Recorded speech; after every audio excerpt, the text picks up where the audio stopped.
No decent bride learns to cut a man open. You want it plain? Then what are you hiding, Mrs. Pruitt? Only the ones I couldn't save. Save from what? These. You're asking about these. A boy walks because of them. Now which of us should be ashamed? The church basement smelled of coffee gone bitter and beeswax, and every woman in it had stopped breathing at once. Adelaide Pruitt stood with her hands folded on the table, and those hands were what they were all staring at. The thin white nicks across two knuckles, the scar that ran clean along one thumb, the calm of them. The matron, Prudence Gaskell, set down her cup so it did not clink. "No decent bride learns to cut a man open," she said, and her voice carried to the stairs. "What are you hiding, Mrs. Pruitt?" The room waited for a stammer, for a blush, for a woman to fold. Adelaide lifted her chin, and her reply was quiet as snowfall. "Only the ones I couldn't save." The answer sat in the room a long moment, meaning nothing yet to any of them. To mean anything, it needs its beginning, not far back. One autumn, one winter, and a single year of letters before either of them ever spoke a word aloud. It began the way a great many frontier marriages began in 1882, with an advertisement folded small in a newspaper that had traveled 3 states to reach a Wyoming ranch. Jonah Pruitt was 34 that autumn, a man who kept his cattle better than he kept conversation. His wife Mary had been gone 4 years by then, and he had not written the advertisement out of loneliness, exactly. Though loneliness was in it the way damp is in a cellar. You stop naming it and simply live around it. He wanted a partner for the work, someone steady. He'd written honest words about the size of the place and the meanness of the winters, and he had signed his own name, which not every man did. The letters came, a dozen of them, from a dozen hopeful women, and most read the same. They promised to keep a clean house and a full table. They spoke of church attendance and biscuit recipes and a cheerful disposition. Jonah read them at his kitchen table by lamplight, and he set each one down, feeling as though he'd been sold something. Then he opened hers. Adelaide Merrick did not promise him biscuits. She wrote in a plain, upright hand about the town in Ohio she was leaving, and she did not pretend it was leaving her fondly. She wrote one line that Jonah read 3 times and then a 4th. "I can mend a wound," she had written, "but not the ones I couldn't save, and I have stopped trying to convince anyone I am other than a woman who has buried what she loved and gone on working." She had not asked him to admire her. She had not softened it. She had simply told him who she was, on paper, before a single soul out west could decide for her. He wrote back that same night. He told her about Mary, about the winter Mary took a fever and the snow came down for 9 days, and there had been no doctor within 40 miles, and how he had sat holding a hand that got colder while the wind screamed, and he could do nothing, nothing at all but be there and be useless. He had never told anyone that. He told her because she had told him hers first. They wrote for a year, letters that crossed each other on the road, arriving weeks late, so that half their conversation was answering questions the other had already stopped asking. She learned that he took his coffee black and mistrusted men who talked too smooth. He learned she read at night and grieved a father she called only Dr. Merrick, and that she had a way of ending a hard letter with something small and kind, a wildflower pressed flat, a joke made against herself. By the time she wrote that she would come, Jonah felt he knew her better than he'd known most people he'd shaken hands with. He met the stage in town with his hat in his fists and the strangest feeling in his chest, the feeling of waiting for someone who had, in some quiet way, already been waiting for him. She stepped down travel-worn and plain-dressed, a woman past 30 with tired eyes and a straight back, and the town looked her over the way towns do, adding her up and finding, they decided, not much. Adelaide felt every one of those looks and did not let a single one land on her face. She had learned long ago that dignity is a thing you carry like a full pail, Spill none of it, and no one can say you had none. Jonah came forward, and he didn't gush, and she was glad of it. Mrs. Pruitt, he said, trying the name out. Mr. Pruitt, she answered. He took her trunk, and their hands did not touch, and that was all right too. They had a year of paper between them. There was no need to rush the rest. The ranch sat in a fold of gold country. Autumn laid across the hills like a spilled harvest. Cottonwoods gone yellow along the creek, and the aspens higher up burning bright before the snow. The house was small and honest. Jonah had swept it and laid a fire, and put a jar of late asters on the table. And when Adelaide saw the flowers, she stopped in the doorway and had to look somewhere else for a moment. A man who wrote warm and spoke short had put flowers on the table. She would not cry over asters, but it was a near thing. There was a third at that table, and he did not care for flowers. Silas Pruitt was Jonah's father, near 60, a wide gray man who had built the first fence on that land with his own hands and had run it his own way ever since. Mary had been his choosing, once, a neighbor's daughter, and he had never quite forgiven the world for taking her. He had not been asked whether Jonah should advertise for a new wife, and it sat in him sour. He looked at Adelaide's hands the way Prudence Gaskell would look at them months later, and where Prudence would see a threat, Silas saw only that they were not the hands of a girl raised to the country. "You'll want to stay clear of the stock," he said, by way of hello. "This is a working place." Adelaide inclined her head. "So I understood from Mr. Pruitt's letters," she said. "I don't mind work." Silas grunted, and did not answer, and that grunt was the border of a country she would spend the winter learning to cross. The first weeks held the wary politeness of two strangers who have promised each other everything by mail, and now must learn the sound of each other chewing. Adelaide rose before light and had the stove hot and the coffee on before Jonah's boots hit the floor. She kept the house the way she did everything, thoroughly and without fuss, and she found her hands wanting work the way they always had. She mended a saddle blanket with stitches, so even Jonah turned it over twice. She set his sprained wrist one evening, quick and sure, when he came in white from a fall, and pretending it was nothing, took the wrist, felt along it, wrapped it firm, and had it splinted before he'd finished saying she needn't bother. Silas watched that from the doorway and said nothing, but his jaw worked. Jonah noticed everything and said little. He noticed she flinched from no wound and no broken bone. He noticed the way she moved when something was hurt. A stillness came over her, a focus, and her plain, tired face went beautiful with purpose. He did not ask her where she had learned it. He already knew. She had told him, in a letter he kept in a tin under the floorboard with Mary's wedding ring and his mother's watch. "I can mend a wound, but not the ones I couldn't save." He had not needed the town to explain her. He had understood her a year before the town ever laid eyes on her. But he was slow to say so, and she was slow to believe she was believed. And so the warmth grew slow, as such things must. They circled. At supper he asked her which she liked better, the reading of a thing or the doing of it, and she said the doing, always, and asked him the same, and he said he'd never much thought a man got to choose. Small talk, careful talk, the kind you make when the big talk is too large to lift yet. Once, passing her the salt, his fingers grazed hers, and both of them drew back, as though the dish were hot, and neither mentioned it, and both lay awake that night, in separate rooms thinking on it. That was the whole of the romance, those first weeks. A graze, a glance, a year of paper humming under everything like a held note. If a story like this warms you even a little, stay with me to the end. The best part is still coming, and I think you'll be glad you waited. Now let me tell you about the winter, because that is where everything they'd only written down was finally forced to be spoken aloud. It came early and it came hard. The gold went out of the hills in a week of wind, and then the snow began, the same kind of snow that had taken Mary, silent, patient, piling itself against the doors.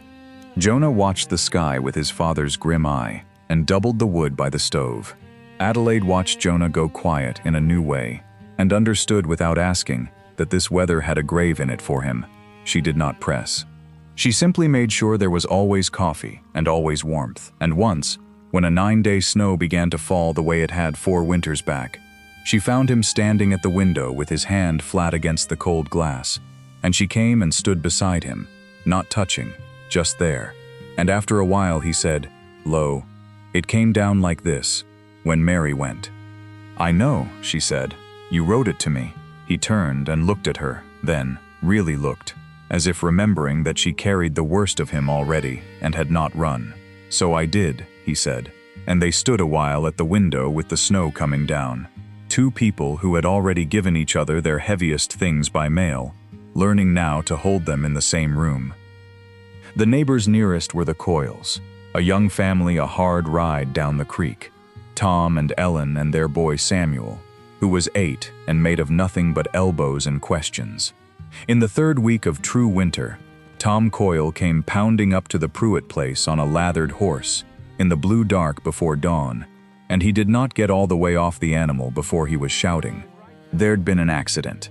The boy, an axe, badly swung by a father chopping in the dark to keep his family warm, and now Samuel with a leg hurt near to the bone, bleeding and frightened, and 40 miles of snowed roads between the Coyle cabin and any doctor alive.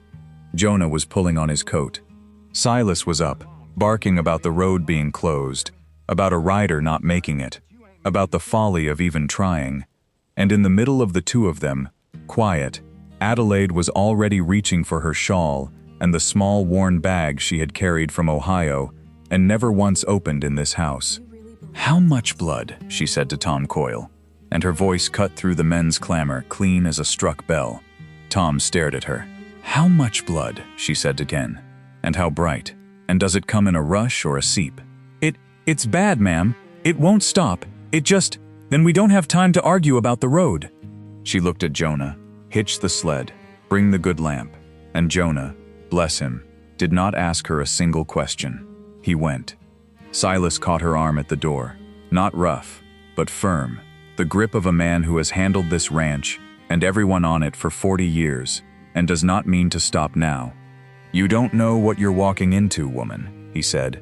"That's a dying boy, most like, and when he dies it'll be your hands on him, and this whole country will say the Pruitt bride killed a child. You'll ruin my son's name."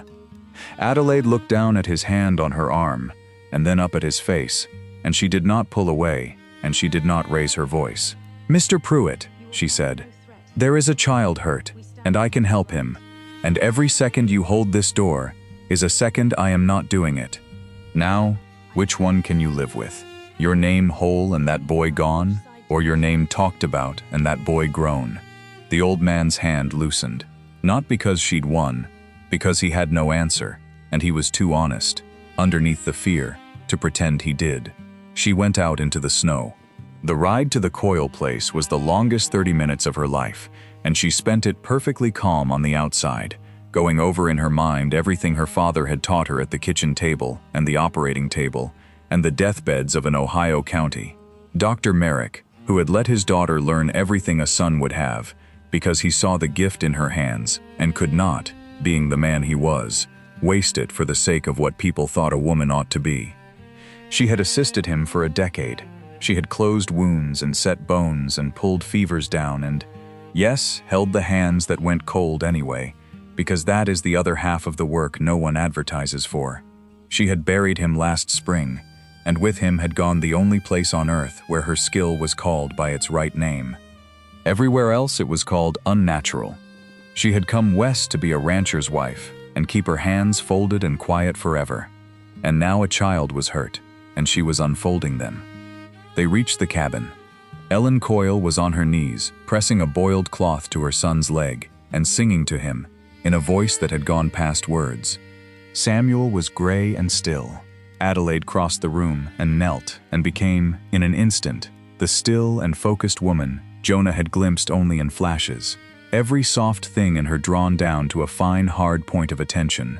"Hand me the lamp," she said, and Jonah held it high and steady, and I will not walk you through what her hands did in the hours that followed, because the doing of it was hers and the boys' and no one else's. Know only this: There was boiled linen, and a honed blade, and a curved needle threaded with waxed silk, and a mother's voice, and a woman's certainty, and a father's lamp held so steady his arm shook, and he never let it dip.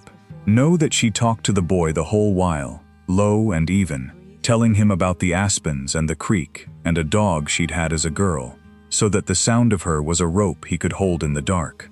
Know that near dawn the danger passed, and the leg was closed, and Samuel Coyle's chest went on rising and falling, and Ellen Coyle put her face against Adelaide's shoulder and wept, and Adelaide, who had not spilled one drop of her composure through the whole long night, sat back on her heels at last, and let her hands shake now that they were allowed to. Jonah drove her home through a world gone white and blazing with mourning.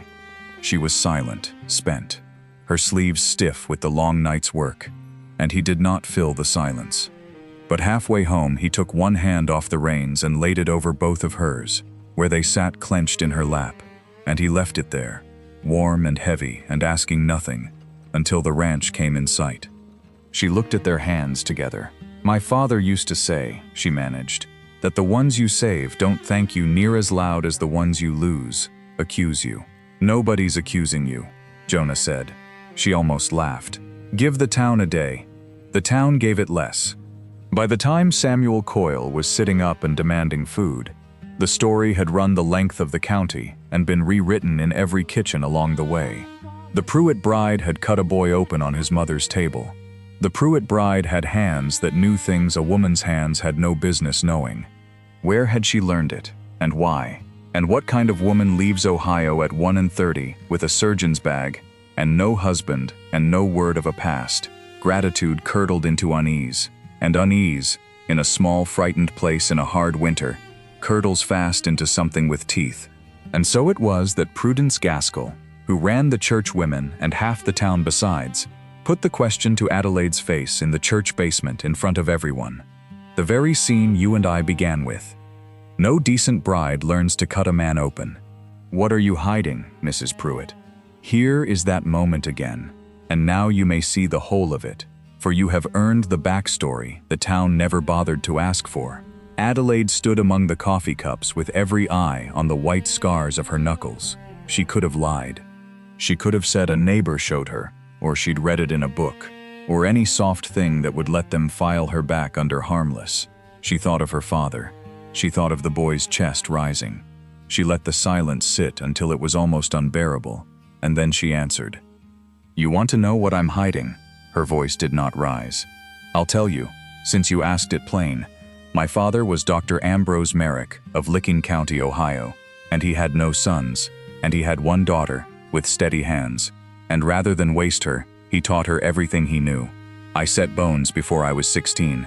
I closed the first wound of my own before I was 20.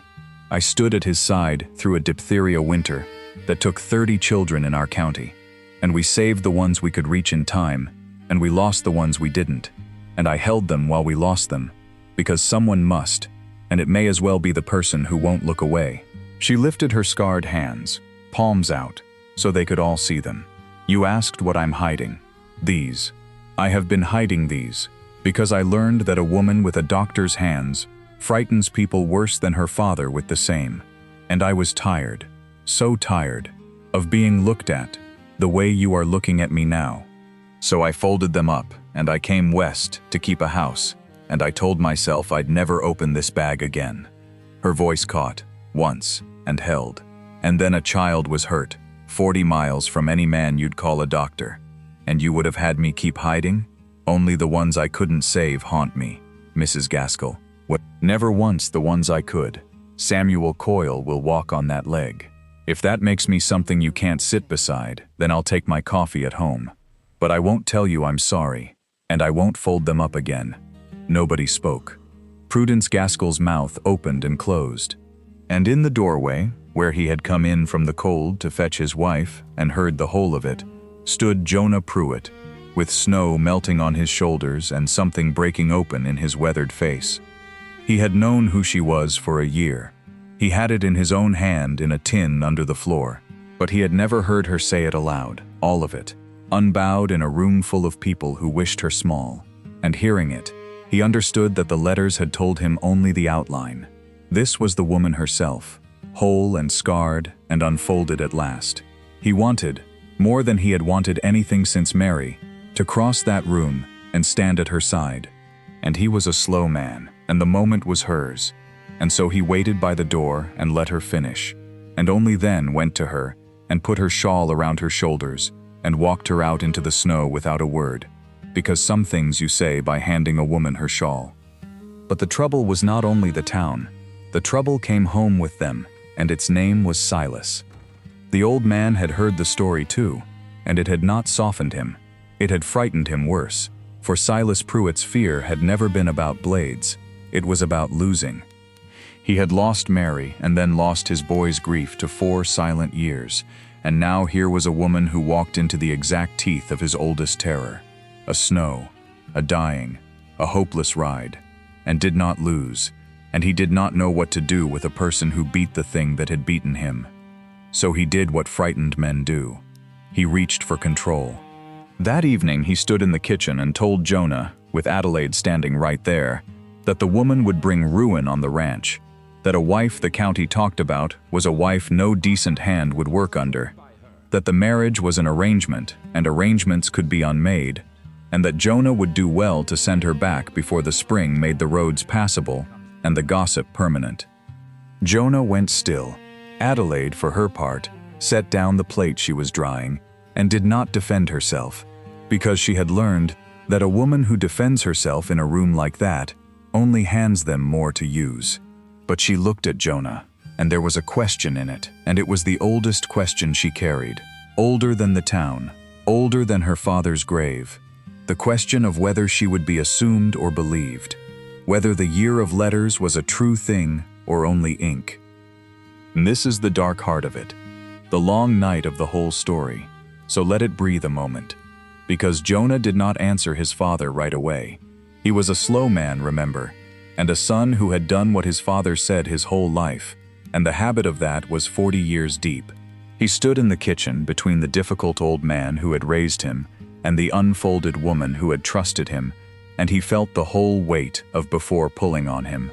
The easy road of arrangement, the marriage you could unmake, the loss you could avoid by never letting the thing get large enough to lose. Adelaide watched him hesitate, and something in her went quietly, terribly still, the same stillness she wore over a wound, and she thought, so, assumed after all. She turned back to the plates. She would not spill the pail, but her eyes were bright, and she blinked hard at the dishwater, and if you had been there, you would have wanted to put your fist through the wall for her. She went to her room. She did not slam the door. She sat on the edge of the narrow bed with the lamp low, and took out, not her father's bag, but a smaller thing. A bundle of letters, tied with butcher's string, Jonah's year of letters, gone soft at the folds from reading. She untied the string. She read the one where he'd told her about Mary and the snow and his useless hands. She read the one where he'd written, near the bottom, in his short, plain way, I don't need you to be cheerful. I need you to be true. I have had enough of people being easy. Be true, and we'll do. She sat with that a long time in the lamplight while the wind worked at the window, and she let herself grieve, not the town, not even Silas, but the possibility that the truest thing she'd found in years was about to be written over by the fear of small people, and that even the man who'd loved her off a page might, in the end, let them do the writing. Into that low hour came the one person, plain enough to say the plain thing.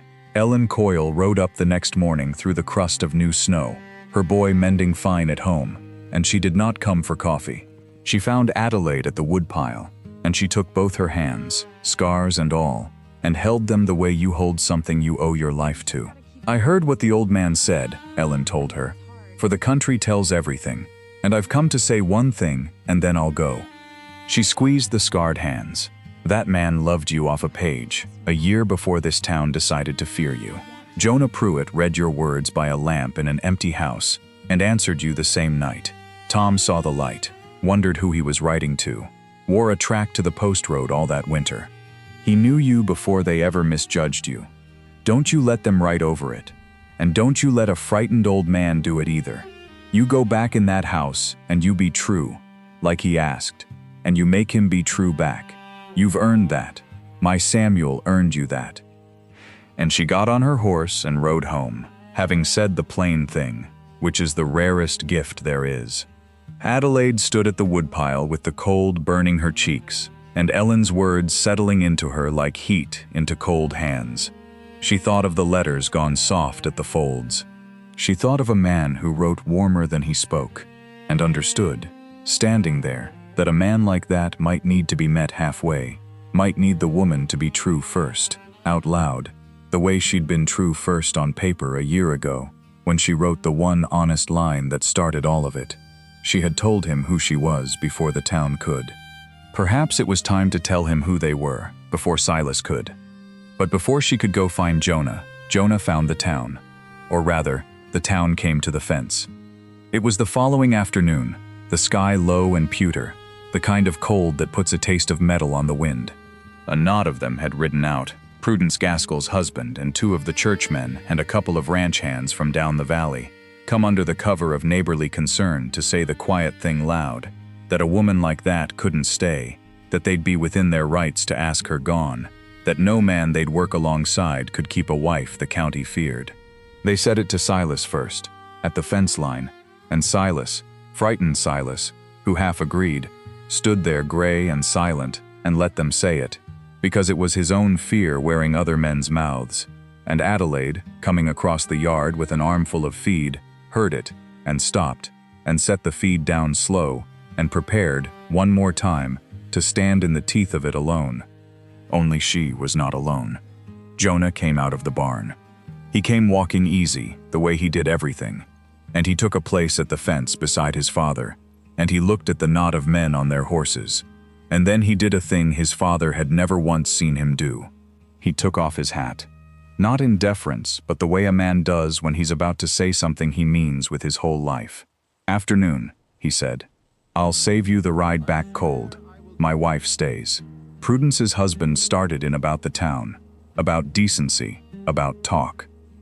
Jonah let him get halfway and then cut across him, not loud, but with a flat finality that closed the subject like a door.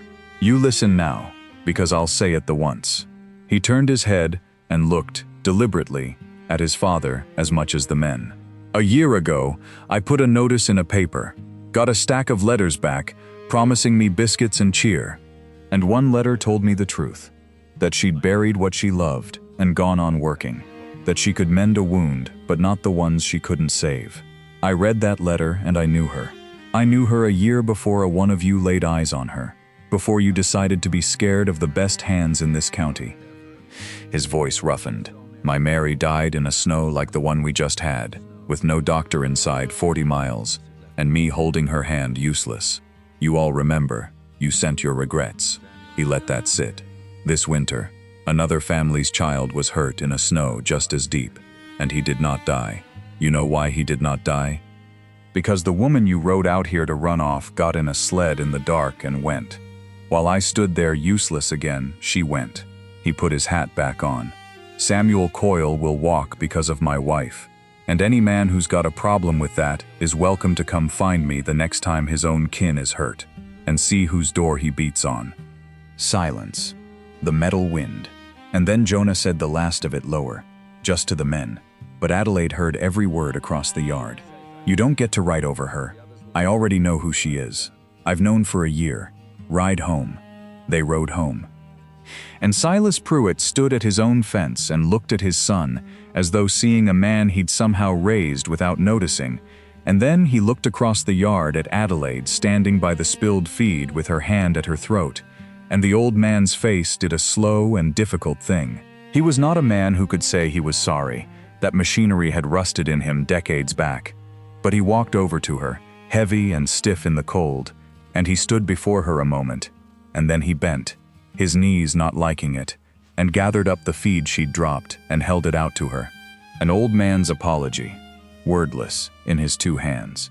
Adelaide took it. "Thank you, Mr. Pruitt," she said, and let him keep his dignity by not making him keep anything else. He nodded once, gruff. "The boy," he said. "The Coyle boy. He's mending?" "He's mending." "Good," Silas said. That's good. And he went in to sit by the fire, and something in the house eased that had been clenched since autumn, which left the two of them at the fence in the failing light. Jonah came to her. The year of letters stood between them, but it did not feel like a wall now. It felt like a foundation, a thing built and cured and ready to hold weight. He turned his hat in his hands, gone shy now that the fighting was done. The way brave men often go shy when the only thing left is the tender thing.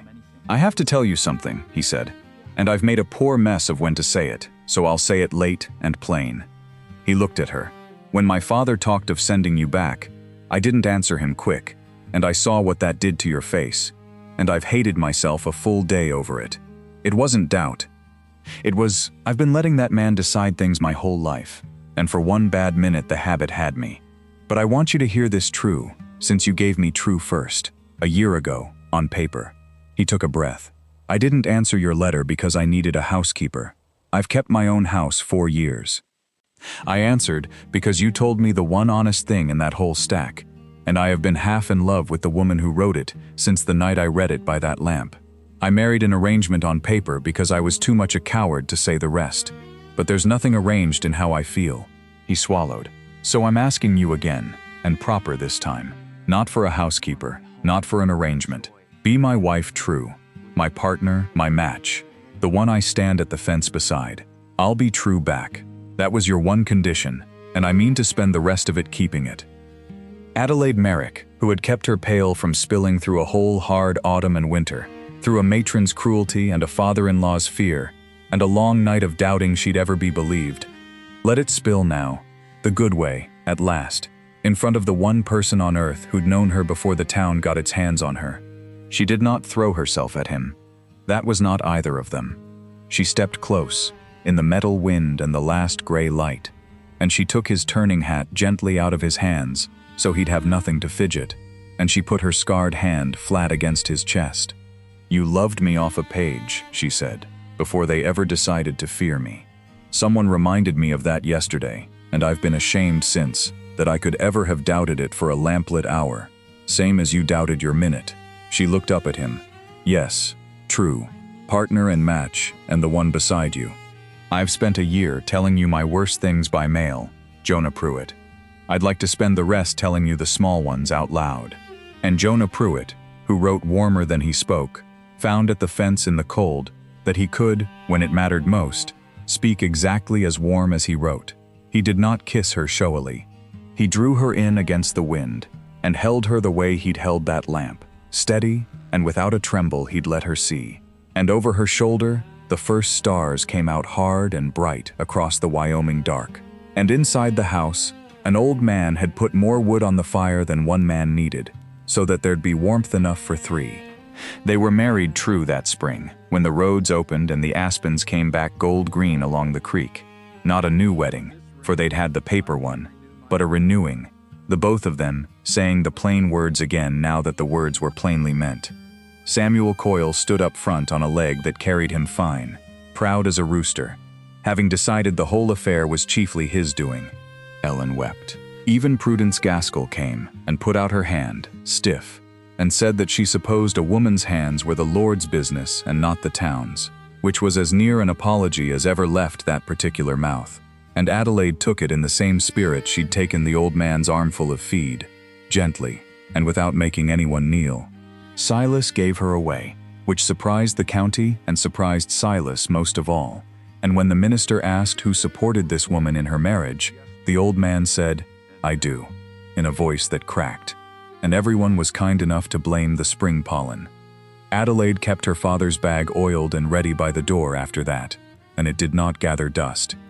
Word travels in a hard country, and when a wagon turned over 3 counties off, or a birth went sideways at midnight, or a man took a fever a doctor couldn't reach, the rider came to the Pruitt place, and Adelaide went, and Jonah drove the sled and held the lamp, steady as ever, his arm never dipping. She lost some. That is the part no one advertises for, and it never once got easy. And on those nights, Jonah did not offer her useless words. He simply sat up with her at the kitchen table until the worst of it passed, because he had learned from her that someone must, and it may as well be the person who won't look away. But she saved a great many more, and the county that had wanted to run her off in a pewter winter came, in time, to call her by her right name, the name her father had known and her husband had known a year before anyone else.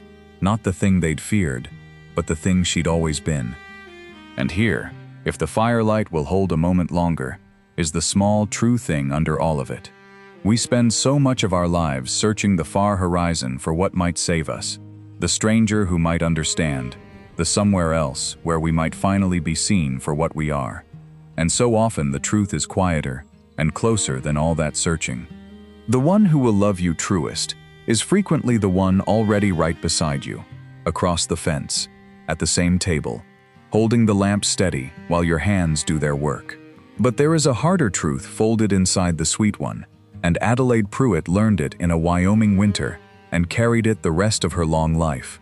It is not enough to be near someone. You must let yourself be known by them, and you must do them the honor of knowing them back. Believed, not assumed. True first and true always.